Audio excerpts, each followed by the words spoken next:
Crunch is basically when we got to get something done by deadline, and so you're working 80 hours. You're working like 12, 16 hours a day, 12 hours a day for 7 days a week, evenings and weekends, to get something finished. Amy Hennig from Uncharted and Tim Schafer, the maker of the original point-and-click adventures, Monkey Island and Psychonauts, Double Fine games, have both come out and said that crunch is horrible and it's pervasive throughout the industry, especially the AAA. Maybe like at one time when you did this one 48-hour game jam when you were in college and you were 20, and that worked out. But if you're like a professional game developer being paid for years and years, and your like family and your kids are relying on your salary, like mine are, and you're having to come in 12, 16 hours a day, and the crunch time doesn't always happen. I mean, there's this idea that crunch happens at the end, like maybe 1 week before like the Black Friday launch. You got to get that game out the door. We got to get Assassin's Creed, the next one, out the door. We got to there's just one little week, we got to just do this. But the thing is, crunch time apparently, like, that's actually happening more frequently. It happens a lot more frequently at any time in the dev cycle, and potentially for months on end. So for months you could be coming in 7 days a week, no evenings. There's people who are like burning out. They get checked into hospitals, collapsing, health deteriorating, ulcers, like chronic illnesses that are resulting from it, mental health deterioration. Tim Schafer actually got divorced after his first year of game dev because he was working evenings and weekends. He didn't see his wife for a year and destroyed his marriage. Amy Hennig said while she was at Naughty Dog that was the case.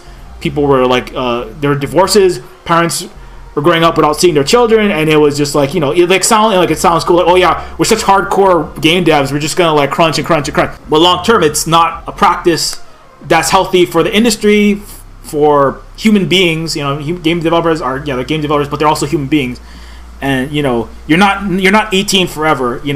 There's a lot of reasons basically why it's not a good practice. Decatur says, sounds like the big crunch is a symptom of bad planning. That's basically what it is. It's like it's somebody, I think it was somebody from Epic Games, I forget who said, if you have to have crunch time, that means that you had poorly managed or mismanaged. You had poor management or mismanagement at the top. Now, if you're an indie dev like me, I'm a one-person dev, right? So it's like I have a little more fluidity because I'm determining my schedule and I'm determining how much. Again, I have to take into account Mrs. SilverSpook. Like, I can't just game dev all freaking day, right? And then like not see Mrs. SilverSpook and the baby, spooks, and just check out and expect that to continue, But it's different because I'm making that choice, but still the indie devs have to also make those life balances. Like, is it healthy to be? I knew guys who like got gray hair and got gray hair at like 20, ulcers, like horrible health conditions, like destroyed their health, and now they're like chronic illness, in pain at the age 30. Like, is that really what you want? I mean, it sounds really cool, but is that what you want? But worse is like if you have a large developer, right, who's just either they didn't manage it well, they didn't plan it out, they're like, oh, it's actually going to take twice as many hours as we thought, so all of you guys got to double your hours for the next 5-6 months or whatever it is, or month or whatever, even 2 weeks or whatever it is. But at the same time, the executives and the high level people are going to make tons of money from your work, but you're actually making $3. Tim Schafer calculated he's actually being paid $3 an hour after he counts in the amount of hours he was working, because he wasn't making overtime, right? Like, if you're in the film industry, if you work over the set amount of time regulated by the union, you're making overtime, or you're not, it's there'd be a big blowback. But in the game industry, it's like, no, it's just normal. You just you got to work 80 hours, 100 hours. Who cares? That's just normal. But it really shouldn't be. It's exploitative work practice is what it is. And it's part of it's a result of poor management. If the management is premeditating the crunch, it's kind of the norm. That's what the Hennig and Schafer were. Well, Hennig for sure was saying is that it is kind of the norm. And I've talked to some other devs and they're like, yeah, it's the norm. You're expected to just crunch, and that's it. If it's an emergency, like one time for a short period of time, you screwed up. It's emergency, and it's like, well, we got to do this one thing this one time. But it shouldn't be like every game, like, and more, like multiple times for like, as I said, for months, right? Imagine just working 12 hours a day, 7 days a week, or whatever, 100 hours a week for months, right? and expect your life to continue as normal, right? I mean, it's just if it was if you said, hey, bus driver, you're driving that bus really well, you're really passionate, the excuse is like, oh, you're a game developer, you're so passionate, you should just do it for cheap, you should just you just do it because you love it. What if you said, hey, bus driver, you drive that bus really well, you should just drive me for free, or hey, cop, you're doing your job really well as a cop, but you love fighting crime so much, why don't you just fight crime for 20 hours a day, and also do it for like half the pay? There would be all the police. There would be a freaking boycott. Construction workers. You really love building buildings. You're so passionate about Why don't you just build them for half of the pay? No, there'd be a strike. That's what would happen, right? Or there'd be an outcry. It's less visible because programmers and game devs, they are passionate people, but their labor of love is still labor. And it should be treated with. They should be respected, and their enthusiasm should not be taken advantage of to their own detriment for someone else's profit. And it drives down. It just degrades the quality of life, and it just lowers the respect for the workers across the board, not only across the game industry and outside of it. Just generally speaking. Because I've been thinking, I was working a lot on this game. Like on Near, I'll be honest, I was working 12 hours days. That happened, right? But it was deleterious to my health. Like I don't know if I had ulcers, but I actually had stomach pains. I had I actually fainted one time, and that is, I did that. Is that something that I would condone? Would I suggest you indie devs go out and work like insane hours, work 16 hours and 20 hours regularly for years and years, until you kill over dead? Like, this one Japanese developer just died at the desk. These people coming out of their cars and collapsing, and it's like, oh well, they'll get better. No, but in the long term, it's actually hurting your health. You actually can have chronic, like an ulcer is not fun. You want to be in pain for your life? Do you want to take years off of your lifespan just because you can, just to get some some AAA game that you labored on, and then maybe it flopped, and then now you're it's not worth it. It's not worth people's health. It's not worth people's lives. It's not worth divorces. It's not worth, estranged and parentless children. It's not worth that. Even Neophyte is not worth that. Neophyte is, it's a great game. I'm happy with it. I'm super passionate about it. I love Neophyte. But I love my family more than a piece of software. I'm sorry. And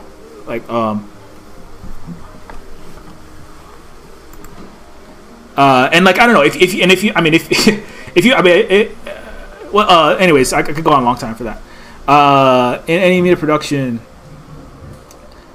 you're dealing with bad while you get much better results if some people work half time most of the time anyway. Yeah, it's if people have balance in their life, people have if their mental health is we talk about mental health all the time.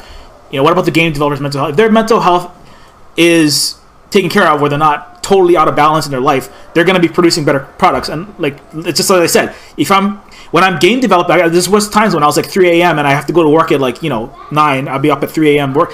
That 3 a.m. crunch. It sounds like I'm going to get lots of work done, but actually I'm entering a lot of bugs in that. I'm drawing characters and they look like Picasso, and I don't want them to look like they're 6 eyes and 2 noses. So it seems like it's gonna be a good thing, you're gonna save some money, but it's really not, and it's harmful. My old boss had this factory mentality that to apply to creative team. If this is what you made in 4 hours, think how much more you would produce in 8 hours. Yeah. My old boss would think you could add a full system in the last hour of a day. Why don't the programmers strike? It's a good question, right? I think a lot of it has to do with part of it is the passion. People who make games, it is something that they're very passionate about. There's a cultural, it's a long normalized cultural norm that tech professionals, especially Silicon Valley, especially game developers, just work and work and work and work and work and work and work and work until the program is done, and they put everything else on hold, and it's just kind of been normalized. For a lot of reasons, it's part of it is, they are very passionate, but a lot of times they're young and they're not really thinking about the longer term effects. It's kind of kids, teenagers. I'm not less now, but it used to be a problem where teenagers would drink and drive. Because that was really fun, and teenagers thought they knew everything. Young people think they know everything, right? And then people are getting into car crashes and dying a lot and regretting that afterwards, right? At the time, it feels really fun to get drunk and then drive around like a crazy person, right?